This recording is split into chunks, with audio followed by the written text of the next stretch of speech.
Micah, my final question for you is, I think, just like a bit of a deep one, which is the reality that still within the NFT ecosystem, most of the successful NFT artists seem to all look the same. They tend to be primarily white. They seem to be primarily male. And you are one of the few people, I think, who truly has broken through to say, no, like this matters. And that you, as a creative and a business mind, as well as a world building mind, are valid and need to be held in that same regard, right? How do you sort of combat that? It's a good question. I don't think the NFT, and I know I've seen tweets when people post a picture of a party and it's like, oh, these are all white kids and that. But the reality is it's not different than the rest of the world. Like it's not different than if you look at the numbers in the fine art world and institutions and how many black artists are in there. You look at how many black directors are in Hollywood, and then you say how many black directors and how many black producers there are, then how many black leads there are. The numbers are mind blowing at how skewed they are. So my perspective is it's no different. The black creatives have a different measuring stick that we have to measure up to than white creators.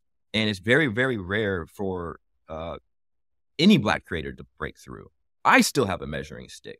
No matter what I've done, you can look at the accolades, and I'm still having to do things at another level, at another notch. And I think naturally, too, what happens is as a black creator, I can speak for myself, is like you do get a sense of shyness or humbleness about you.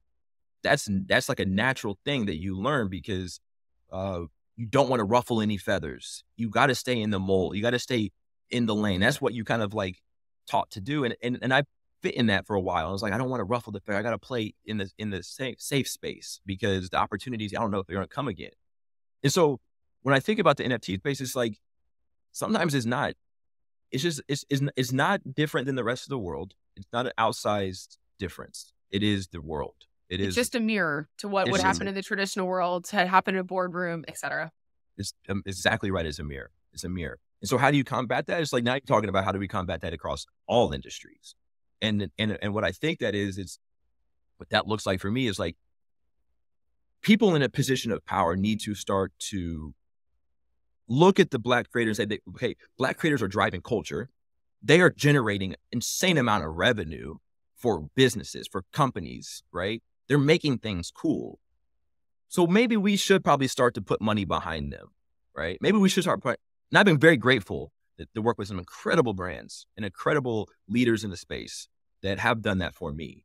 But I'm not the stamp of cool. There's plenty of other artists. I think that's where they got to look to and say, I'm going to put my backing behind this emerging artist because I like his message and I like his art. He might not have 100,000 followers, or he might not be tweeting all day how he's the hottest thing on planet Earth and that we're going to be the biggest artist. But like, it takes one brand, one person in power to believe in one black artist, and that could change his entire trajectory. It gives him the confidence that he never really had before, she never really had before. That is the thing that we need to do, right? It's not coming from me. It's going to come from a brand or person, a white person in power to say that.